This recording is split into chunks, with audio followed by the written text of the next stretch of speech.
삼성전자가 2026년 1분기 잠정 실적을 공시했습니다. 매출 133조 원, 영업이익 57조 2천억 원. 숫자를 한번 보십시오. 전년 동기 대비 영업이익이 755% 증가했습니다.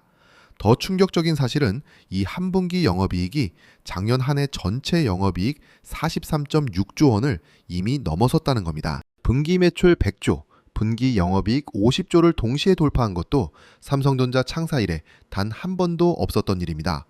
그런데 시장은 이 숫자 앞에서 이미 다음 질문으로 넘어가고 있습니다. 2분기는 얼마냐? 증권가의 답은 명확합니다. 영업이익 51조 원, 전년 동기 대비 약 1000% 폭증. 오늘 이 영상에서 저는 세 가지를 여러분에게 드리려 합니다. 첫째, 이 숫자가 왜 과장이 아닌 구조적 사실인지. 둘째, 이 폭발적 성장을 만든 세계의 엔진이 무엇인지.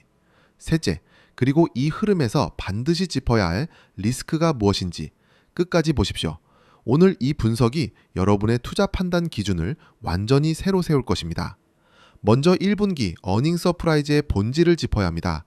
발표 전 시장 컨센서스는 1분기 영업이익 40조 원에서 많게는 50조 원 초반이었습니다. 삼성전자는 그 예상치마저 뛰어넘는 57.2조 원을 찍었습니다.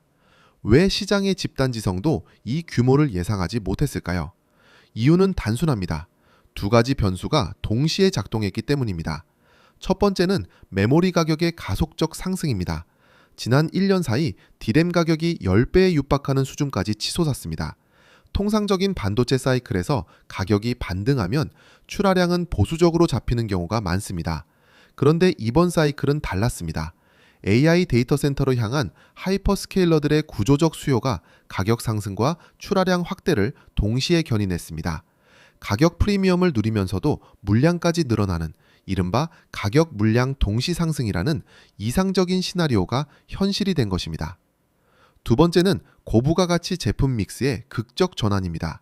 삼성전자의 메모리 사업 구조는 1년 전과 근본적으로 다릅니다. 범용 D램과 낸드 위주이던 포트폴리오가 HBM과 고용량 DDR5, 이 SSD 중심으로 급격히 재편됐습니다.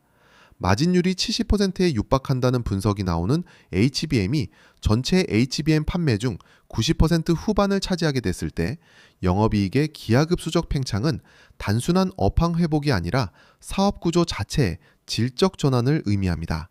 결론적으로 이번 어닝 서프라이즈는 운이 아닙니다.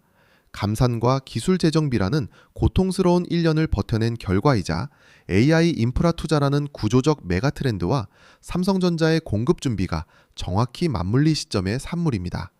그렇다면 2분기 영업이익 51조 원, 전년 동기 대비 약 1000% 증가라는 전망은 어떤 근거 위에 서 있는가?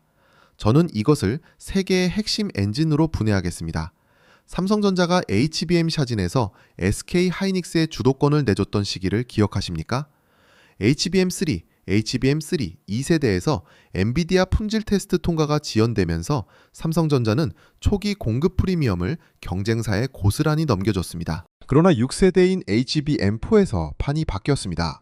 삼성전자는 1C 나노미터급 D램 공정을 세계 최초로 적용한 HBM4를 양산하기 시작했습니다.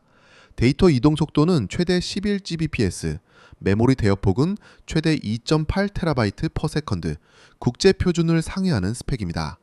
업계는 삼성전자가 2026년 초부터 SK 하이닉스와 동등한 출발선에서 엔비디아 HBM4 양산 공급에 돌입했을 것으로 보고 있습니다.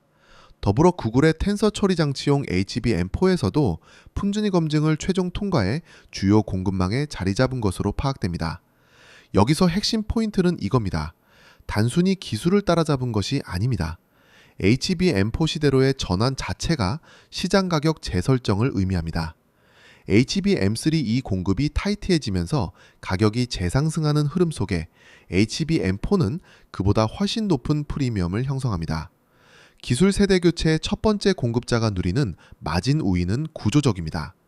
HBM4 출하량이 2분기에 본격적으로 확대되면 이것은 단순한 물량 증가가 아니라 단가 자체에 급격한 우상향을 동반합니다.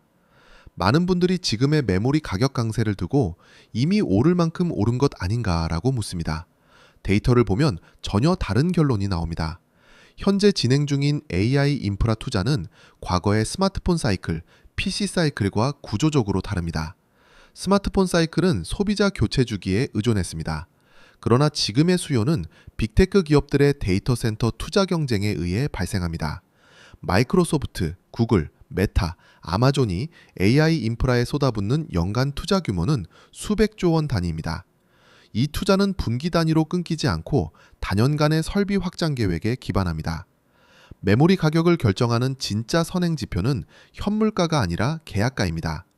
계약가의 상승 추세가 유지되는 한 실적 흐름은 이를 후행하여 반영합니다. 현재 D램 계약가는 AI 서버용 고용량 제품을 중심으로 상승세를 지속하고 있으며 낸드 역시 AI 추론 서버용 KVSSD와 차세대 PCIe Gen6 eSSD라는 새로운 수요 창구가 열리고 있습니다. 증권가에서 삼성전자의 2026년 연간 영업이익 컨센서스를 115조 원으로 추정하고 일부에서 사상 최대 실적 경신 가능을 전망하는 이유가 바로 여기에 있습니다. 2분기 51조 원은 1분기 57.2조 원보다 오히려 낮은 수치입니다. 이 컨센서스는 미중 무역 갈등에 따른 불확실성을 일정 부분 반영한 보수적 추정치입니다. 추가 변수가 없다면 실제는 이를 상회할 가능성이 있습니다. 삼성전자의 파운드리 사업은 지난 수년간 그룹 전체의 발목을 잡아온 요인이었습니다. 2025년 2분기 파운드리 부문 영업이익이 겨우 4천억 원 수준에 머무른 데는 파운드리의 대규모 적자가 결정적 원인이었습니다. 그러나 2026년 들어 지형이 바뀌었습니다. 삼성 파운드리는 2나노지 AA 공정 수율을 60% 이상으로 끌어올렸습니다. 수율 60%는 단순한 기술 지표가 아닙니다. 고객사의 양산 발주가 가능해지는 임계점을 의미합니다. 수율이 낮으면 웨이퍼당 분량률이 높아져 단가 경쟁력이 없고 대형 고객은 발주 자체를 꺼립니다. 이 수율 개선을 기반으로 삼성전자는 테슬라 AI6 칩 그리고 추가로 AI5 협력까지 확정했습니다. TSMC가 독점하다시피 했던 선단 파운드리 시장에서 리스크 분산을 원하는 빅테크들의 수요가 삼성 파운드리로 유입되기 시작한 것입니다. TSMC를 제외하면 2나노급 첨단 파운드리를 가동할 수 있는 기업이 전 세계에 삼성전자밖에 없다는 사실이 강력한 해자로 작용합니다. 미국 텍사스 테일러 팹의 가동 준비가 본격화되면 지정학적 리스크를 이유로 미국 내 생산을 원하는 고객들의 추가 수주로 이어질 것입니다. 파운드리가 수익 기여 구조에 편입되는 시점이 도래한다면 삼성전자의 영업이익 구조는 메모리 의존도에서 벗어나 한 단계 높은 안정성을 확보하게 됩니다. 여기서 잠깐 구독자분들께 삼성전자 2분기 분석 PDF 보고서를 무료 배포해드리고 있습니다. 필요하신 분은 고정 댓글을 확인해주세요. 그럼 이제는 리스크에 대해서도 말씀드려 보겠습니다. 첫 번째 리스크는 미중 무역 갈등과 대중 반도체 제재의 확전입니다. 미국의 대중 반도체 수출 제재는 이미 삼성전자 실적에 직접적인 타격을 가하고 있습니다. 2025년 2분기 실적에서 비메모리 사업의 대중 제재 관련 재고 충당이 영업이익 감소 요인으로 명시됐습니다. 관세 전쟁이 반도체 장비, 소재, 완제품까지 확대된다면 공급망 전반에 걸친 비용 구조가 악화됩니다. 특히 삼성전자의 중국 내 메모리 생산 거점인 시안 낸드팩과 수저우 D램 패키징 라인은 정책 리스크의 직접적 노출 구간입니다. 두 번째 리스크는 메모리 가격 조정 가능성입니다.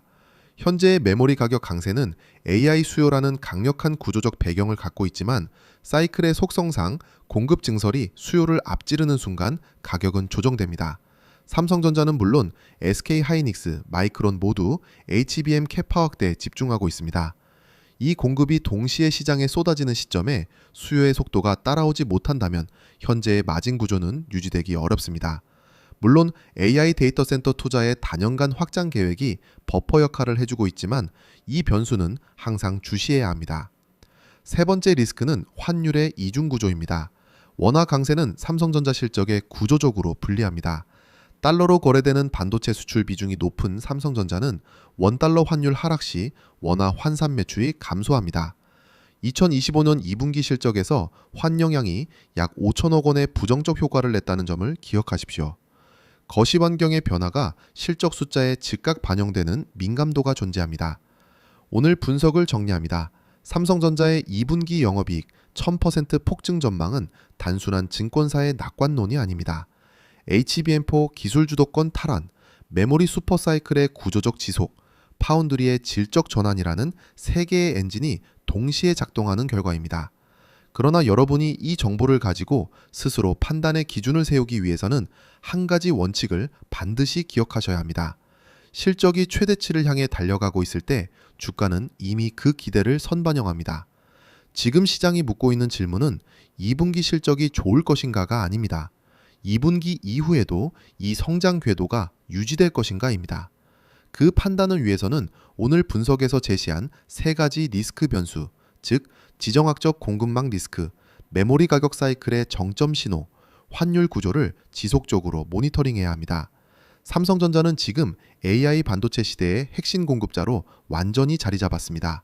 그 구조적 가치에 대한 냉철한 평가가 여러분 각자의 포트폴리오 판단 기준이 되어야 합니다.